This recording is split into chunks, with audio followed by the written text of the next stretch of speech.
Today, we're talking about updating windows. They're currently gone right now. Structural engineering, galvanized plumbing, a lot of things. So come on in.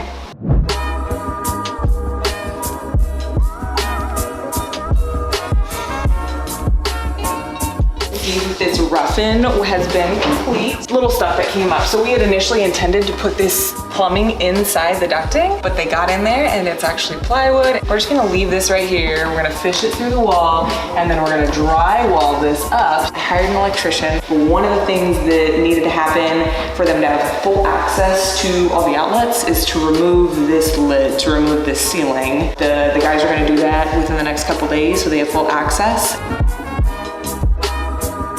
Right now, we are trying to identify where exactly the 2x2 foot footing is going to go. That's going to provide the support that's needed after we take down the walls upstairs. 11 inches from here. Okay. So there's going to be two, Tizzy? Yeah. One here and one there. Both locations, the concrete has to be dug out, right? Right. Okay. Tizzy is the guy who created all the plans, but there's so many different hands in the work that needs to be done. Dan and his crew are going to be laying the footings, but they are not going to be doing the installation of the beam. Because of that, everybody needs to be fully on board, know exactly where those footings are going to be. And then Tom, who's going to be doing the beam installation, kind of needs to approve where the footings are going to go. You're offset, you have two beams here and something to hold that up there. The post is from the basement all the way up. Right. Yep. So you just I got it. do that. I follow you. Yeah. What's going on? Hi. We'll talk later.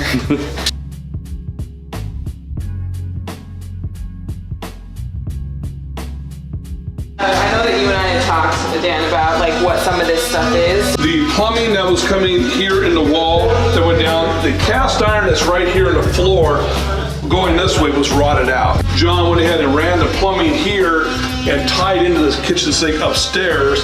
When John got down here, he was running the piping, and when he hit the cast iron was really weak. There's venting here going on, there's drains going on, there's some connections here. And there's this other little doohickey right here. Which is a backwater valve. Yep. Your plumbing is below the upstream manhole, so the sewer main were ever to back up. This becomes a check valve to prevent sewage from backing up into the house. And we had seen some water intrusion, and that was kind of the primary motivation to dig some of this up. Right, and that's why we removed a lot of rot that was down through here because the water had infiltrated underneath the house.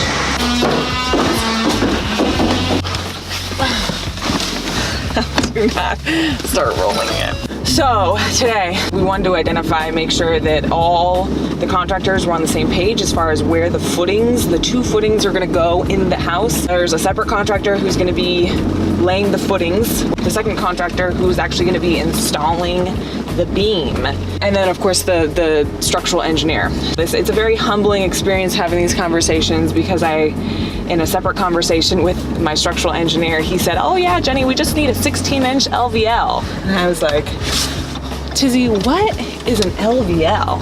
He kind of thinks about it. And he's like, Google it. I was like, oh, okay, great. Anyways, it just shows like there's no way, even if this was my 25th house that I'd remodel, there's no way that I can have an in-depth understanding of all the things that those professionals do. And so just to hire the right people and make sure that they're all on the same page with each other is part of my job. So I don't have to understand what a 16-inch LVL is. What is an LVL? I don't know. I haven't Googled it yet.